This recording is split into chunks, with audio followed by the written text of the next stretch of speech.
हिंदी फिल्मों के संगीत गीत के प्रसंग में जो हमने सीरीज शुरू की है, उसके आज के एपिसोड में हम लोग शम्मी कपूर और उसके अभिनय की जो केंद्रीय विशेषता है उसके बारे में बात करेंगे।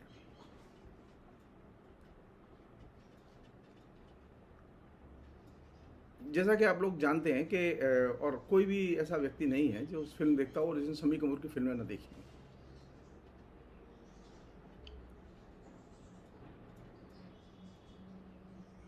एक बहुत ही दिलचस्प चीज़ है शम्मी कपूर के साथ में। शम्मी कपूर ने एक फिल्म की थी, तुमसे अच्छा कौन है।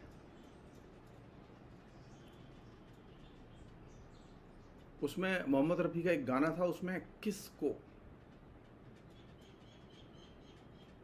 और ये जो किस है, जिसे सामान्य भाषा में चुंबन कहते हैं, अंग्रेजी में किस कहते हैं।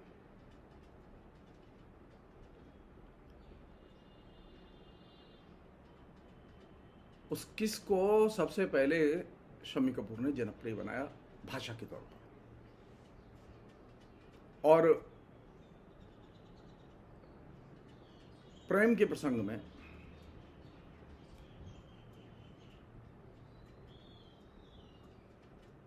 जो जिसे कहें कि फ्रैंक लैंग्वेज, एक स्पष्ट भाषा प्रेम की, उसके नए लैंग्वेज के रूपों को अगर हम देखें तो दिल दे के देखो फिल्म में देख सकते हैं। शम्मी कपूर के जो चरित्र था, जो अमूमन सभी फिल्मों में, उसमें एक खास तरह की मर्दानगी, मनमौजीपन और सब कुछ कर गुजरने वाला पुरुष, ये इमेज बार बार प्रोजेक्ट की गई। और ये ऐसा पुरुष था जो मुक्त प्रेम का दीवाना था।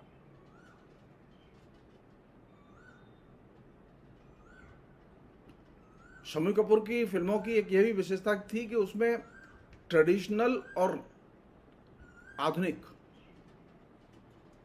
दोनों ही किस्म के प्रेम के रूप मिलते थे। और ये नए और पुराने रूपों की अभिव्यक्ति की आदर्श फिल्म जिसे हम लोग कहें, वो थी ब्रह्मचारी।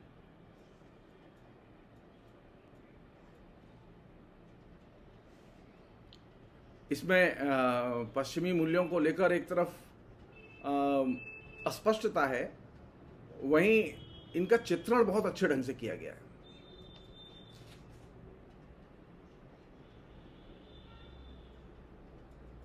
इस फिल्म की जो सबसे केंद्रीय चीज़ है जो कि मुझे आकर्षित करती है, वो ये कि इसमें एक ऐसे अंग्रेजीदा भारतीय मध्य वर्ग का चरित्र उभर के आया जो अतीत के साथ, अतीत के ग्राम्य जीवन से, जो उसका ग्राम्य जीवन है, उससे एकदम कटा हुआ है।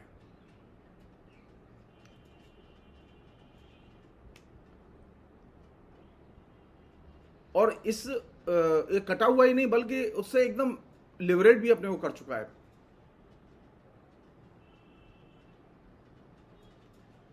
कभी कभी ये भी लगता है कि वो अभी पूरी तरह से अपने को लिबरेट नहीं कर पाया है। ये द्वंद्व उसमें फिल्म में बार बार आता है।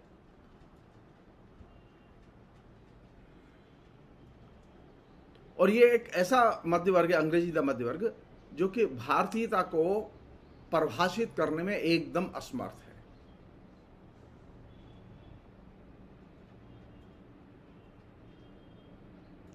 इसके कारण उसके अंदर डर भी है और निष्क्रियता भी है।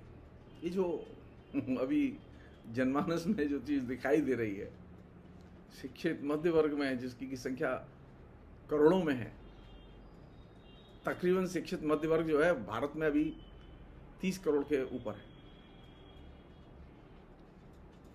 डर और निष्क्रियता इसका सबसे अच्छा आइडियल रूपायन इस मध्य वर्ग का ब्रह्मचारी फिल्म में किया गया।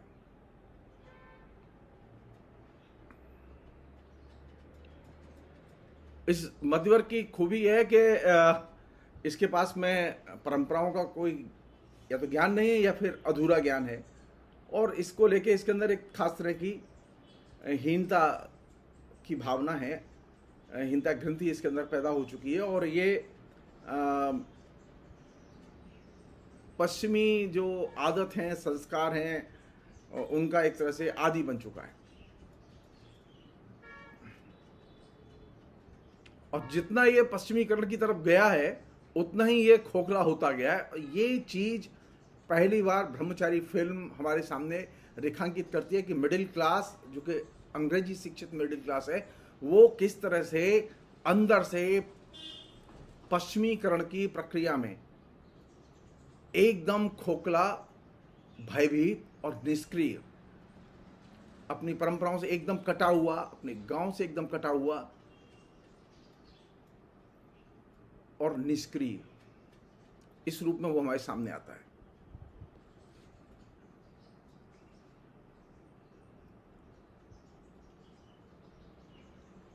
या यूं भी कह सकते हैं कि एक ही शब्द में कहें तो परंपरा के प्रति जो हीनता ग्रंथि है, उस हीनता ग्रंथि को ये फिल्म बड़े अच्छे ढंग से चित्रित करती है।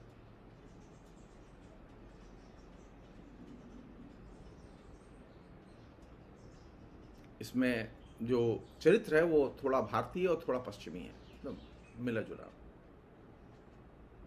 उसे नहीं मालूम कि उसे किधर जाना है, इधर जाए या उधर जाए। वो चारों ओर भटक रहा है और कोरी बयानबाजी करता है, और कोई भी उसे गंभीरता से लेने को तैयार नहीं है।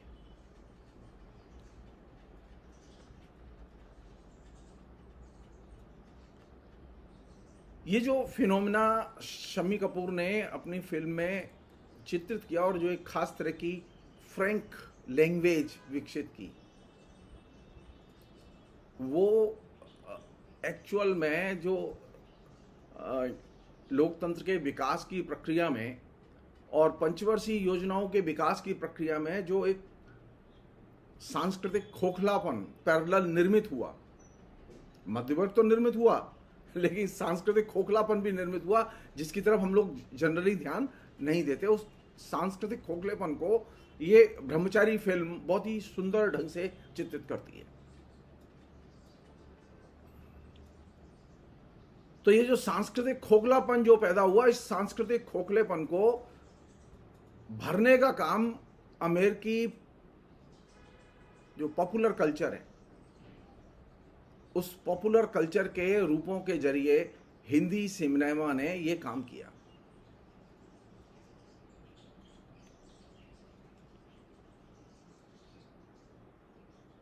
चूंकि हमने प्रेम पे बात शुरू की थी पिछले एपिसोड में, और यहाँ जो एक रूप है वो दूसरा है, एक मर्दानगी वाला रूप है शम्मी कपूर की फिल्म में। इसी प्रसंग में एक दो बातें अमिताभ बच्चन की फिल्म के बारे में कहनी जरूरी है।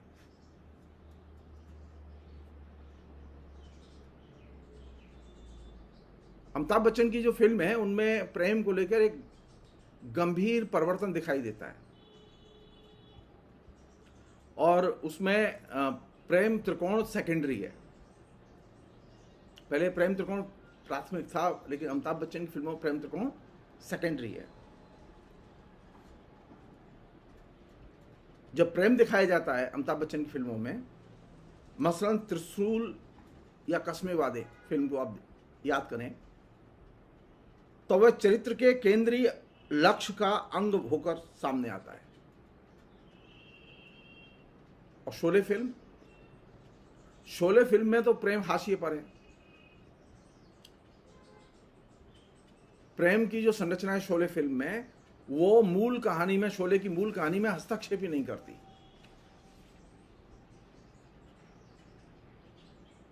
सिर्फ दो अनजाने फिल्म में अमिताभ बच्चन एज ए नायक शादी करता है और व्यावहारिक तौर पर पत्नी को फिर अस्वीकार कर देता है।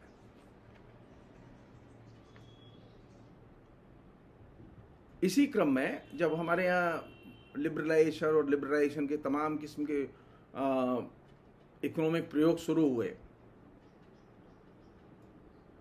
तो उसमें एक नई चीज फिल्मों में आई, उसमें यह था कि काम दीप्ति, जो सेक्स का एकदम विस्फोट।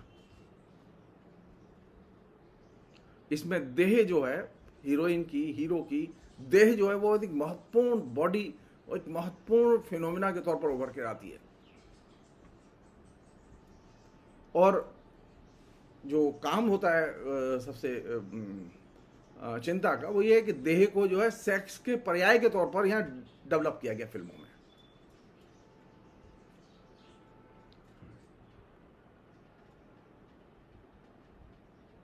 बात की जो फिल्में आई हिंदी में, उनमें देह और सेक्स है, ये दो चीजें बहुत प्रमुखता से उभर कर आई।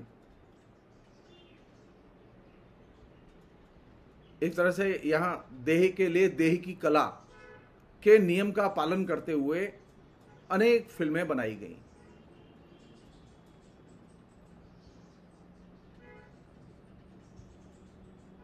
और इस क्रम में सील और शिष्टाचार के विध्वंस को एक नॉर्मल फिनोमिना के तौर पर लोग ग्रहण करें, इसकी तरफ फिल्म निर्माताओं ने ध्यान खींचा।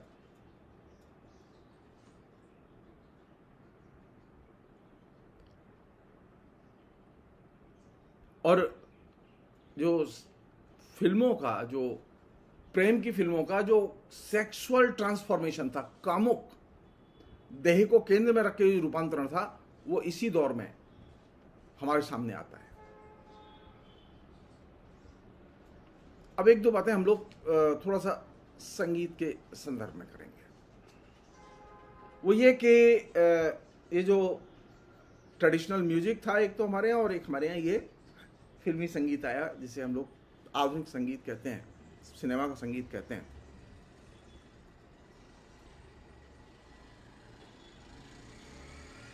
पुराने जो संगीत था उसका एक मिथकीय रूप था और मिथकीय समझ थी। वह समझ पुराने संगीत की, वह एक तरह से क्रिएटिव रचनाकार की, खासतौर पर जो पॉपुलर कल्चर के सिनेमा के संगीत के जो रचनाकार थे, उनकी स्वतंत्रता को बाधित करती थी।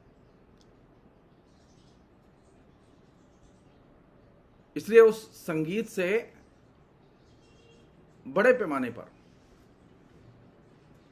संगीतकारों ने अपने को अलगाया।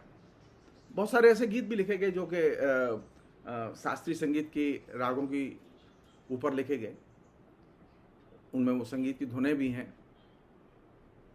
लेकिन क्रमशः इस दिशा में हम लोग गए कि ये शास्त्रीय संगीत और इसकी परंपरा से अपने को एकदम विच्छिन्न किया जाए।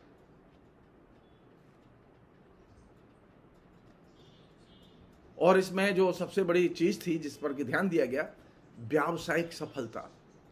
पुराने संगीत पर आधारित जो गीत बनाए गए वे व्यावसायिक तौर पर उतने सफल नहीं माने जाते थे जितने के नए संगीत पर बनाए गए जो गीत थे वे सफल माने गए।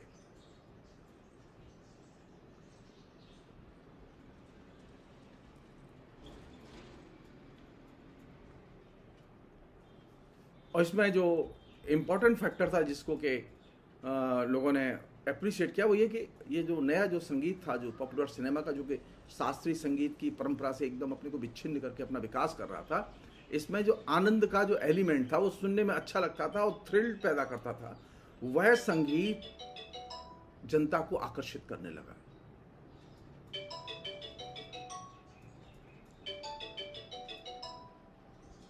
पुराने संगीत और नए संगीत की निर्माण प्रक्रिया भिन्न थी और इसकी चर्चा हम लोग फिर कभी करेंगे।